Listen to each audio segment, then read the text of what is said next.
امام اگر قرأت بھول جائے تو اسے سہو کی صورت میں بتانا، جیسے مرد ہو تو سبحان اللہ کہیں، اور اگر عورتیں ہوں تو تالی بجا کر ہم کیا کر سکتے ہیں، سہو یعنی کہ انہیں ان کی بھول کو یاد دلا سکتے ہیں کہ آپ یہاں بھول کر رہے ہیں، تو یہ عمل سے نماز باطل نہیں ہوتی، تو یہ عمل ہم نماز میں کر سکتے ہیں۔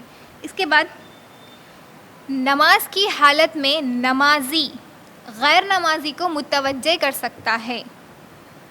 مثال کے طور پر اگر کوئی بچہ اگر آگ کی طرف جا رہا ہو تو ہم نماز پڑھ رہے ہیں اور ہمیں اندازہ اگر ہو گیا کہ بچہ آگ کی طرف جا رہا ہے تو ہم غیر نمازی کو یہ متوجہ کر سکتے ہیں، اسے آگاہ کر سکتے ہیں کہ اس بچے کو بچا لیں، وہ آگ میں جا رہا ہے۔ کس طریقے سے آگاہ کر سکتے ہیں؟ بالکل اسی طریقے سے مرد کے لیے سبحان اللہ کہنا اور عورت کے لیے تالی بجانا، وہ یہ عمل کر سکتے ہیں، بخاری اور مسلم کی روایت میں یہ موجود ہے۔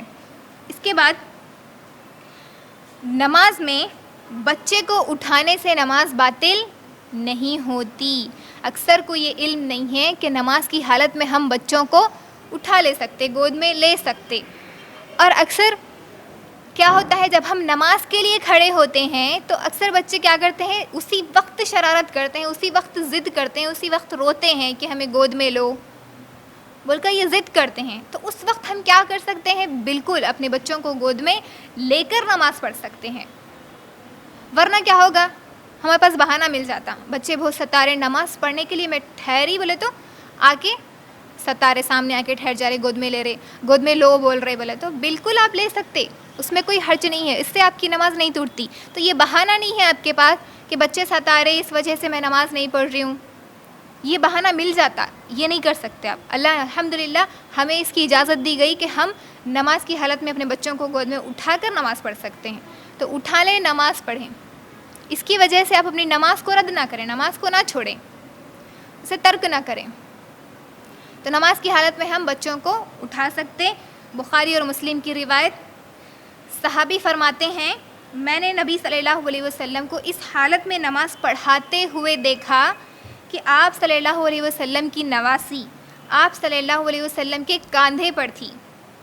آپ صلی اللہ علیہ وسلم رکوع فرماتے تو اپنی نواسی کو اتار دیتے، اور جب سجدے سے فارغ ہوتے تو پھر انہیں اٹھا لیتے۔ سبحان اللہ۔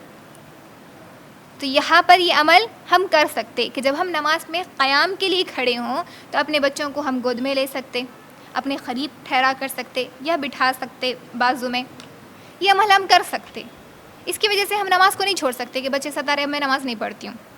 نبی صلی اللہ علیہ وسلم نے کیا کیا، کاندھوں پر بٹھایا اپنی نواسی کو اور نماز پڑھے۔ جب رکوع کرنے لگے تو انہیں اتار دیا، اور جب رکوع کر لیا، سجدہ کر لیا، تو اس کے بعد انہیں دوبارہ اٹھا لیا، کیونکہ رکوع اور سجدہ ہم گود میں لے کر نہیں کر سکتے۔ تو جب ہم رکوع اور سجدہ کرنے لگیں گے تو تب ہم انہیں بازو میں ٹھہرا کر دیں، بٹھا دیں یا لٹا دیں، رکوع اور سجدہ کر لیں، اس کے بعد پھر گود میں لے لیں، آپ لے سکتے۔ اس سے نماز ہماری باطل نہیں ہوتی، نہیں ٹوٹتی، یہ عمل نماز کی حالت میں جائز ہے۔